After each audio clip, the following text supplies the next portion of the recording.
ბავშვი კი არ უნდა მოერგოს იმ პრობლემებს. პირიქით, დანარჩენი ყველაფერი უნდა მოერგოს ბავშვს.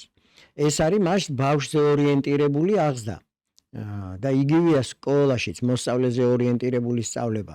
მთელი სასწავლო პროცესი, მთელი სკოლა, მთელი შეფასების სისტემა, ყველაფერი უნდა მოერგოს ბავშვის ინტერესებს.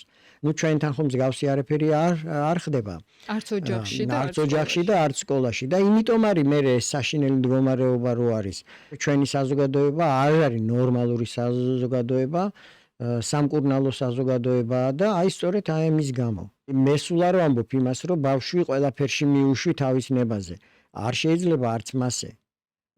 მაგრამ რაც არის ბავშვის ძირეული საერთო მოთხოვნილება, იმის დაუკმაყოფილებლობა არ შეიძლება. მაშინ რა არის ეს დედასთან სიახლოვე და მოუსვენარი აქტიურობა.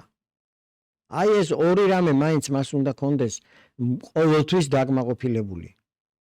ხო და აქედან სულ არ გამომდინარეობს ის, რომ ყველა სურვილი აუსრულო. რატომ უნდა აუსრულო და ბავშვი უნდა მიეჩვიოს იმასაც, რომ ყველაფერი მის ჭუაზე არ იქნება და ეს ყველაფერი, მაგრამ ეს ზომიერების ფარგლებში უნდა იყოს ეს ყველაფერი.